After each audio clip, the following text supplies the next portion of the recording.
بسم اللہ الرحمن الرحیم. عزیز بچوں السلام علیکم.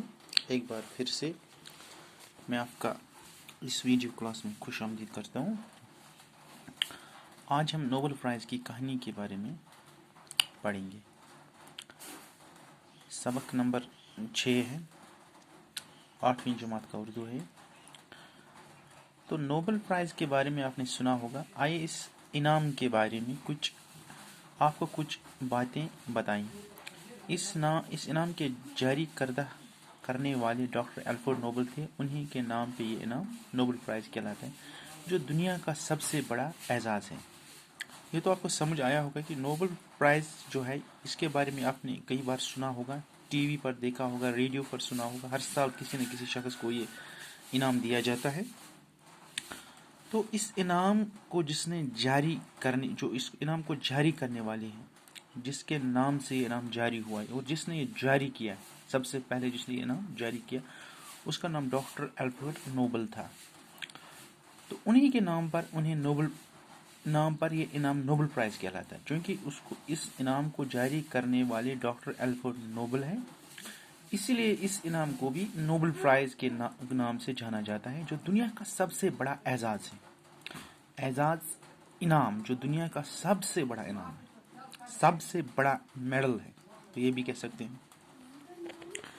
نوبل پرائز ہر سال امن, فزکس, کیمسٹری, ادویات اور اقتصادیات میں نمایاں کاموں پر دیے جاتے ہیں. جو لوگ ادب میں کوئی بہت ہی اہم کتاب لکھتے ہیں, سائنس یا اقتصاد کے میدان میں اقتصادیات کے میدان میں کوئی نمایاں کام کرتے ہیں, یا دنیا میں امان قائم کرنے کے سلسلے میں کوئی بڑی خدمت انجام دیتے ہیں, وہ نوبل پرائز انعام کے مستحق قرار دیے جاتے ہیں. تو نوبل انعام چونکہ یہ ہر سال دیا جاتا ہے, تو کس کس شعبے میں دیا جاتا ہے؟ ہر سال امن, ادب, فزکس, کیمسٹری, ادویات, اقتصادیات میں جو نمایاں کارنامے کرتے ہیں, جو لوگ نمایاں کارنامے کرتے ہیں, انہیں دیا جاتا ہے.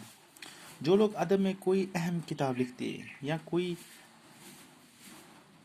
کئی لوگ کتابیں لکھتے ہیں, اور جو ادب میں اہم کتاب لکھتے ہیں, سائنس میں کوئی اہم کتاب, یا اقتصادیات کے میدان میں کوئی نمایاں کام کرتے ہیں, یا سائنس میں کوئی نئی میڈیسن ایجاد کرتے ہیں, یا اقتصادیات کے میدان میں کوئی نیا کارنامہ انجام دیتے ہیں, یا دنیا میں امان قائم کرنے کے سلسلے میں کوئی خدمت انجام دیتے ہیں, وہ نوبل پرائز کے مستحق قرار دیے جاتے ہیں.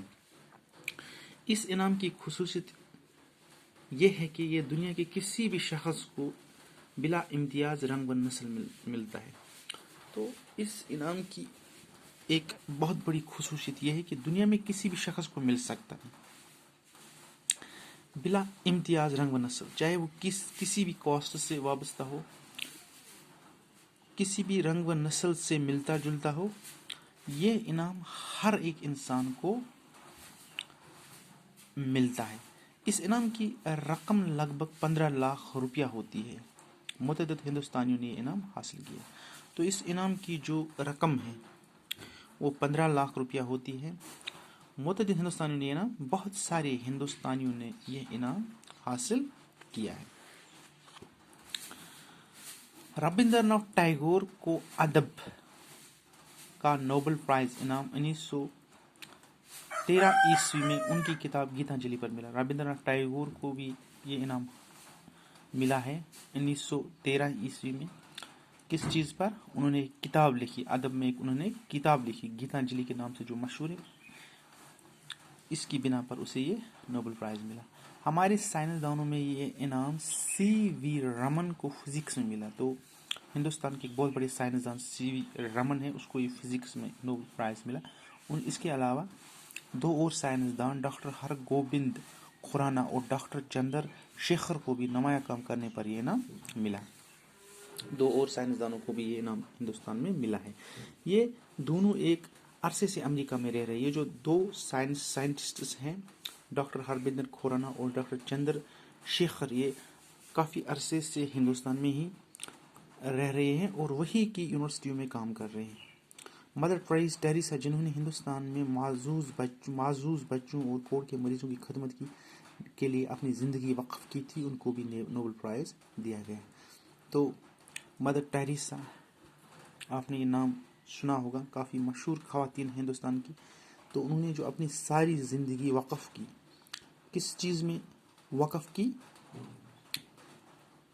ہندوستان میں جو معزول بچے تھے اور کوڑ کے مریض تھے، انہوں نے اپنی ساری زندگی ان کی خدمت میں وقف کر دی. تو اس بنا پر ان کو نوبل پرائز ملا. 1958 عیسوی میں اقتصادیات کے شعبے میں ہندوستان کے امرتا سین کو نوبل پرائز ملا. تو 1958 عیسوی میں اقتصادیات کے شعبے میں امرتا سینا کو یہ انعام ملا. اس انعام پر ہر سال لاکھوں روپے صرف ہوتا ہے. انعام کو قائم کرنے والے، تو اس انعام پہ ہر سال لاکھوں روپیہ خرچ ہوتا ہے. تو اس انعام کو جو قائم کرنے والے الفرڈ نوبل ہیں، وہ سویڈن کے رہنے والے تھے. تو اس سے آگے انشاءاللہ کل ایک اور ویڈیو میں پڑھیں گے. Thank you.